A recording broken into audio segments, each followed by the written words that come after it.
اللہم صلی علی سیدنا محمد صلی اللہ علیہ وآلہ وسلم۔ آج جس حدیث کو میں آپ کے سامنے ذکر کرنے جا رہا ہوں یہ بخاری شریف میں موجود ہے۔ اس کو حضرت انس بن مالک رضی اللہ تعالی عنہ روایت کرتے ہیں، کہتے ہیں قال رسول اللہ صلی اللہ علیہ وسلم، اللہ کے رسول صلی اللہ علیہ وآلہ وسلم نے فرمایا وَلَوْ أَنَّ امْرَأَةً مِّنَ النِّسَاءِ أَهْلِ الْجَنَّةِ کہ جنت کی بیویوں میں سے اگر کوئی بی بی اطلعت الی الارض اگر زمین کی طرف جھانک لے صرف، یعنی کہ اتر آئے، صرف جھانک لے، لَأَضَاءَتْ مَا بَيْنَهُمَا تو جنت اور زمین کے درمیان جو کچھ ہے وہ روشن ہی روشن ہو جائے، اتنا نور ہے اس کا۔ وَلَمَلَأَتْ مَا بَيْنَهُمَا رِيحًا اور مہک اور خوشبو سے بھر جائے جو جنت اور زمین کے درمیان ہے۔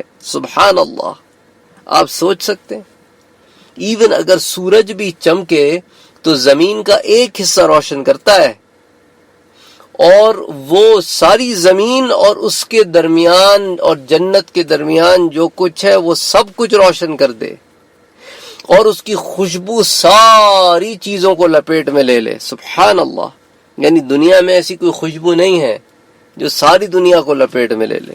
سبحان اللہ۔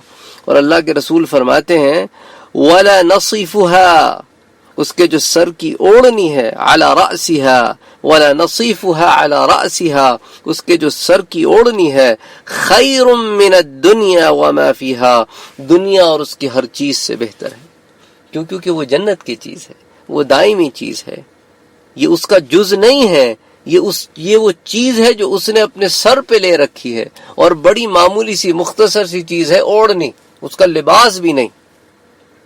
اللہ اکبر، چونکہ جنت کی چیز ہے اس لیے دنیا اور اس کی ہر چیز سے زیادہ افضل ہے۔ اللہ اکبر۔ اللہ تعالی ہمیں جنت میں داخل فرمائے اور اللہ تعالی ہمیں جنت کی نعمتیں نوازے اور ان سے استفادہ حاصل کرنے کی توفیق عطا فرمائے۔ اللہم صلی علی سیدنا محمد صلی اللہ علیہ وسلم۔